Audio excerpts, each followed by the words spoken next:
Hello YouTube, this is Asatsu 5 and this is going to be a little initial impressions video of this Minox PL and a little bit of a talk of my current interest. Yeah,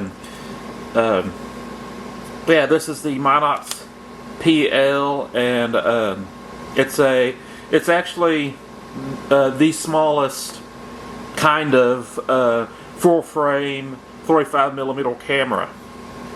And I made a video on this with my Minox collection video. I have been buying a lot of cameras here lately. Bought these two. I bought a Minox B, a Minox C. The Minox C wasn't working correctly, so I sold it for parts. And I bought me a Nikon FM2, just the body. I don't have a lens to it, so I have it in a Ziploc bag to keep dust out of the camera body. And anyways, this is a Kiev 35A, and as I mentioned, this is the PL, and the original Minox 35 was the EL, and the EL was the first variant of it, and this is actually a copy from Kiev, which is made proudly in the USSR, as a copy to the Minox. And you get different reports of the quality control of the Kiev, anyways, I've always wanted a Kiev camera. It's really interesting. People hate Nazi symbolism and guns with swastikas on them. I don't like them because I can't legally carry them. And, well, I can legally carry them. It's just stupid to carry a gun with a swastika on it. And I think the interesting artifacts is just I won't own one. But no one really has a problem with owning Soviet artifacts. And I always thought that was interesting because, you know, communism has killed millions of people. But anyways, I do like these, let me rephrase that. I find the Cold War time period interesting. I'm not going to say I like it, but I'm a big James Bond fan, and you know, it's just an interesting time period. And so I wanted a Kiev camera. I was originally looking at the Kiev 88, which is a Hasselblad clone, and after watching some videos on the Kiev 88, I decided to get a Bionica S2A, which is a much better Hasselblad clone. It's coming from Japan right now, and I'll make a video about that and shoot with it. I'm really excited about that. But before we get into that kind of topic, let's talk about the Minox.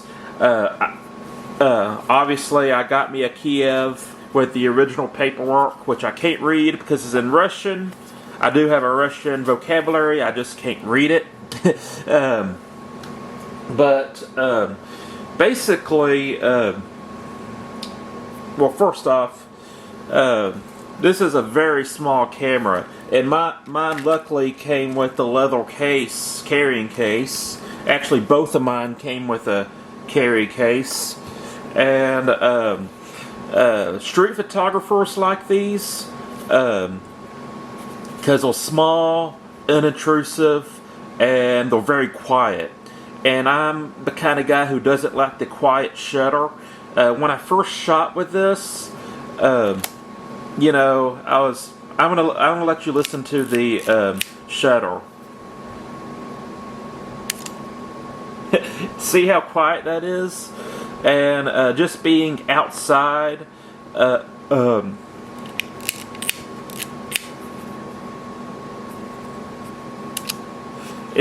was really hard to hear the shutter, and I was thinking to myself, am I actually taking a picture, or is this thing working? And the LED light is kind of hit or miss. This does take pictures, And I had like this limited edition film with like 36 exposures, and I pretty much wasted the film because I am very new to 35mm photography. I'm actually new to film photography in general. I grew up in the film age of 1 hour development, but I mostly used single-use cameras as a kid, and I had some point and shoots, but I've been trying to elevate my photography game and my film photography game. I just like film. I'm not good at shooting it, but it's just fun for me.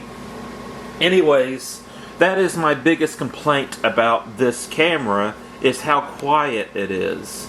And that's part of the reason why street photographers like it. And, you know, but yeah, this has a section right here.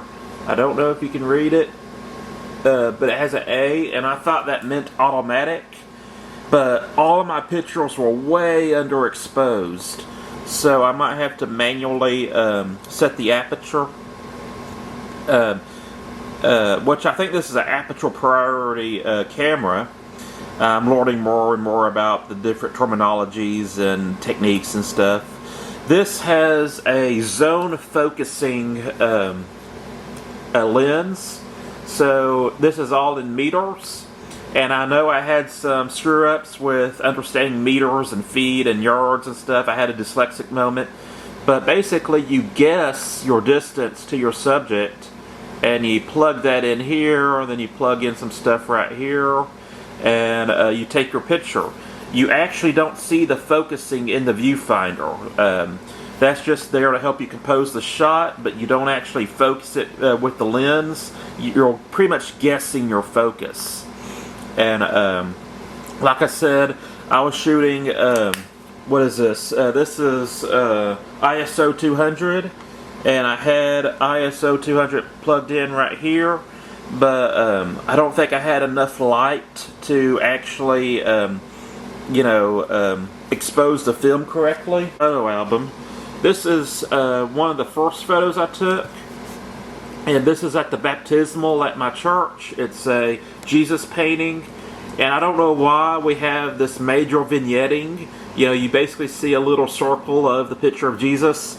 And I was actually there when they painted this when I was in high school. They had this guy who would just throw this paint on the canvas, and you're like, what's going on? Then he turns it upside down, and it's the stereotypical picture of Jesus. It was really entertaining. I have this Coca-Cola sign at a coffee shop in downtown. And then probably the best picture I took was this barbershop pole in downtown, and it's all these pictures are really underexposed, but this one is very legible. You get a little bit more detail, and so that was with this Phoenix ISO 200 film. And just so you know, I had like 35 or 36 exposures, and those were the only photos that were legible, which was very disappointing to me because this is a special edition film and I didn't want to waste it. But, you know, I don't quite know what I'm doing, and that's what I got with this camera, just screwing around town, taking pictures. This is the Kiev, very similar. It's a copy of the Minox EL. It doesn't have the A,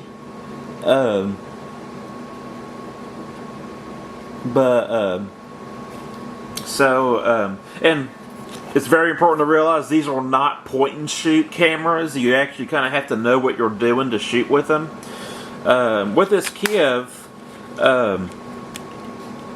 first off, when I bought it on eBay, well, first off, when I bought the Minox for $15, which is very, very affordable for these cameras. The Kiev, which is theoretically a lesser than product, is a copy.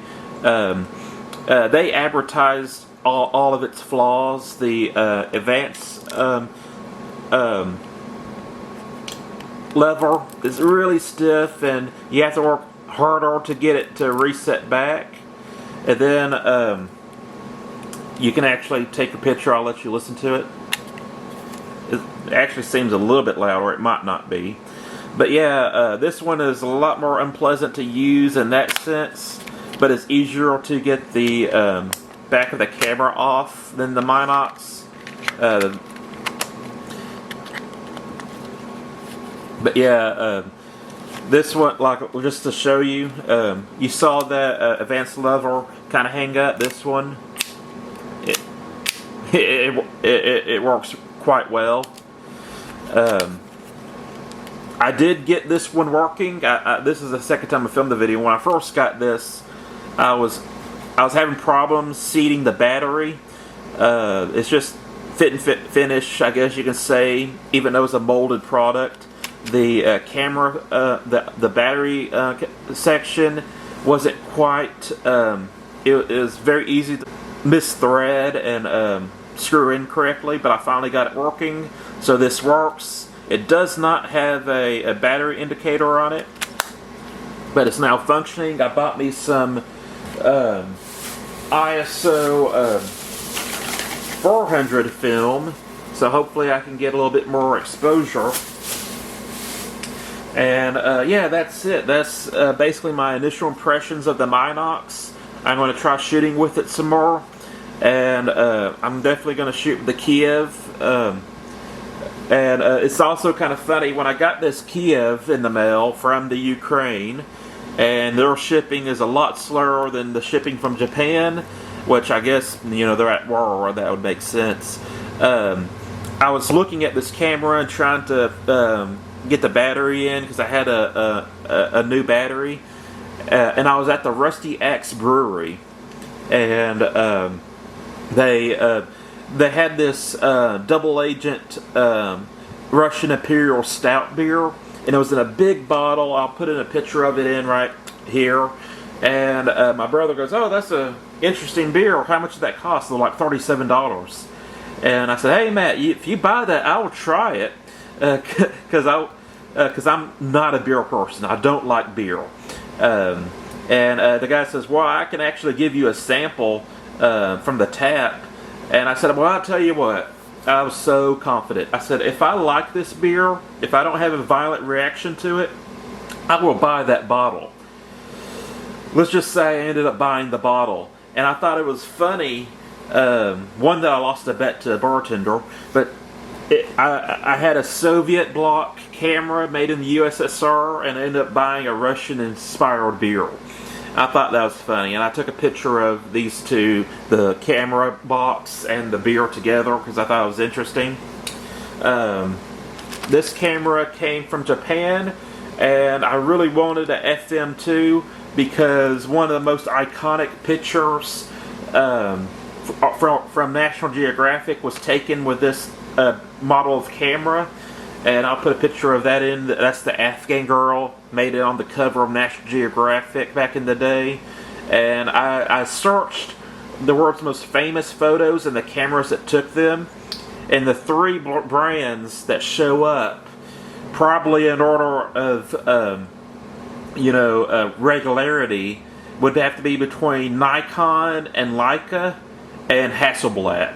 And there's some other photos that were taken with other cameras, but like consistently Nikon, Hasselblad, and Leica take these historical photos. Like a picture of the Earth from the moon was taken with a modified Hasselblad. The picture of the Beatles on Abbey Road was taken with a Hasselblad. Several photos were taken with the Nikon brand, and the famous picture of Che Guevara was taken with a Leica, and the picture of the Russians or the Soviets raising the red flag over Berlin was taken with a Leica. Very cool to me to see those brands show up regularly. So anyways, this does work, and coming from Japan, they gave me a origami Swan or a Crane. I don't know if it's a Swan or a Crane, but that was a nice touch. And I got another camera coming from Japan. It's a Hasselblad copy and a very good one. I can't afford a Hasselblad. Those are well over $1,000. But yeah, so that's it. I'm a Satsu 5, and I'm out.